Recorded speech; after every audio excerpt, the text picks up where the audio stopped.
A lot riding on just what we hear tomorrow from Jackson Hole, that key central bank meeting summit, raising expectations, but perhaps you might want to lower them. Danny Blanchflower is about to join us right now from Dartmouth University. You know him well as a contributor here at Bloomberg and former Bank of England Monetary Policy Committee member. Danny, I say maybe you need to lower your expectations based on what we just heard from the head of fixed income at Morgan Stanley. They are betting that we will not get quantitative easing tomorrow.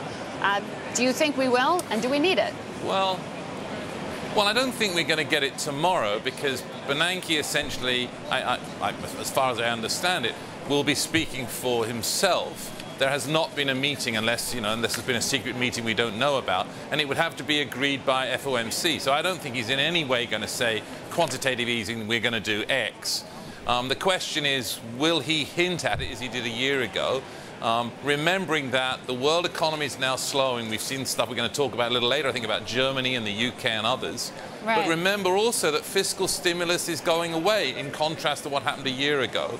So really, if policymakers are going to do anything, if they're going to try and stimulate the economy, it's the Fed. They can't cut interest rates. QE is the only show in town. So I suspect that the best you'll see will be some hints. Danny, I want to bring into the conversation Simon Maughan of MF Global. He joins us from London, head of sales and distribution there. Simon, you're a participant in the markets. Tell me, we were just talking to Danny Blanchflower about whether or not we need quantitative easing or whether we'll get a hint at it from Ben Bernanke tomorrow. Are the markets set up for failure here with the expectation that there will be something at 10 a.m. that'll help us lift growth and lift equities? Yeah, I think we're on to the second derivative of the discussions already. All week it's been, well, we're expecting him to say at the end of the week that US monetary policy will remain as supportive as it needs to be, although as per the last FOMC kind of get together, there's no need to do anything right now. And so you trade up with a bit of risk on during the week, and then you take it off at the end of the week, and that's perhaps what we're seeing. And then the talk has been, well, everyone now expects that, so is that in the market? What happens if that's in the market? And we were kind of going round and round in circles. I think the bottom line is people have played some risky assets this week. We're not expecting much tomorrow, so they're taking some profits. Not expecting much tomorrow. Danny, Blanchflower, jump in here. I mean, there are now heightened expectations if we don't get a deliverable Friday that maybe the president will have to deliver something more substantial September 5th with that jobs address. Right. Are we just going to keep setting new deadlines for ourselves? Well, I think Simon's right in some sense, but also that the Fed will be quite aware that in some ways there has been a growth in asset prices based on the expectations. So, I mean, being a monetary policymaker myself, he will be mindful that to disappoint might actually be quite harmful, might actually, push asset prices back down again. So I think he's going to tread very carefully. I don't think he's going to say we can't do anything, it's all hopeless. So I think he will certainly tread carefully. But I really don't think that he can simply say, it's all done. He's going to say we're going to watch very carefully, and he'll probably say something like, if things worsen, we will step in, and there are a number of alternatives that we can do. And we can think about twisting the yield curve, doing longer-term stuff. Might even talk about short-term munis. He might even talk about the fact that perhaps the Congress should let him start to go out and buy corporate bonds. So I think he's going to try to be creative. And the worry is, in all the conversations I've heard, as Simon and others have said, nobody's talked about the fact about unemployment. This is going to be central to the president's conversation on September the 5th. And the Fed has a dual mandate to worry about how to get unemployment down. It's not just about the markets, not just about banks, not just about inflation. It's about how you're going to get unemployment down. And maybe Bernanke, and I've spoken to him on this, unemployment is really a central part of their remit. Right. Simon, what are the key words that, Danny just laid out all the different mandates for the Fed. What are the key words that are going to be the most market moving tomorrow? Oh, I think the usual ones, which will be accommodative, supportive, and the like. I think we're both commentators here are of the view that he will continue to say there's more that can be done. Obviously, if he were to hint at buying corporate bonds, and more significantly, I think, financial bonds, which of course are a much bigger part of the overall corporate market than the non-financial. That really would be exciting. But other than that, I think it'll be the normal tried and tested adjectives. But are we already... He can't do that right now. Sorry, Liz, Margaret, let me say. He can't do that right now without the approval of Congress. But, I mean, there's no reason for him to say... He could lay it out, absolutely, I agree with that. And sort of say, we need to do this, the Congress needs to get behind us. So, yeah, I agree. I think it's quite possible he would say something like that. We've been talking about Ben Bernanke's speech at Jackson Hole, but really, in some ways, Jean-Claude Trichet might be the main event, given the heightened concern that we're seeing in Europe right now. Simon, what's going on in Germany? Why did we see that flash crash?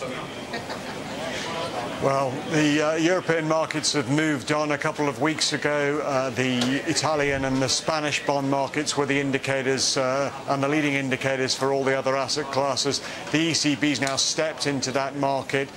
So basically the markets have moved on. We're now looking at the DAX in particular. Last week we saw a couple of prints on the big down day. Looked like rogue prints at the beginning of the day, big moves downwards. But actually that's where the DAX closed later that day. Looks like the same thing has happened today. Someone's come into the market on the back of rumours or perhaps coincident with stories of the German sovereign being the next to be downgraded. Contagion spreading right to the top of the tree. And again, the DAX is being used to lead all the other indices lower. Yeah, we're seeing 50,000 contracts exchanged hands in just 30 minutes' time. I mean, it was a cascade of trades that you signed. We're still down heading into the close there. I mean, Danny, that's a rumor Simon's talking about in terms of the credit quality of Germany, but is it a reality that we should be considering? Well, I think it is. I thought what Simon said was very interesting.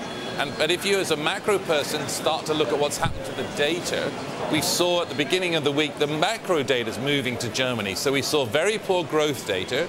Earlier in the week, we saw the IFO index of business confidence really falling. And then today, there's the flash estimates, GfK's estimates of consumer confidence in Germany slowing. So the macro data are slowing, which is perhaps, indicative of what happened. People see that, if you like, the contagion is spreading to Germans' macro picture. And I think Simon's point is right. Germany now looks to be in the game. But Simon, it's macro, but you're also seeing funding pressures at financial institutions. We got some earnings news today. I mean, are we going to see some of that abate?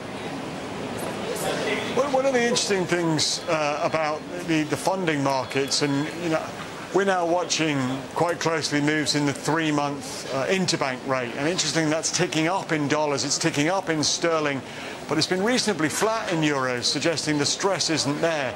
But of course, when we come to talk about Germany, we've got two things. We've got the risk of a slowdown and maybe even a recession, as David was just referring to. That's very, very real. Clients are talking to me about downgrades for German corporates every day.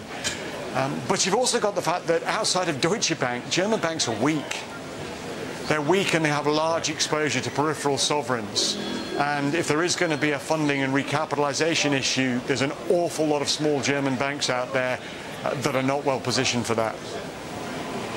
Simon, I mean, if Germany is the country providing the firewall that has prevented contagion from becoming global, what you're describing is a terrifying scenario. Well, I mean, the reality for Germany is that with or without the euro, it has to invest in its trading partners. That's the only way, really. You run a huge current account surplus. But the other way that you manufacture a huge export surplus is by basically making your financial institutions subservient to your corporates. And basically they exist to lend at reasonably low spreads on a European comparison. So as a consequence, you've got thin margin businesses supporting an export machine and then investing additional capital out into the neighbours who are now suffering with recessions and slumps. You could have a major problem. Cut you off here because we're hitting a hard break.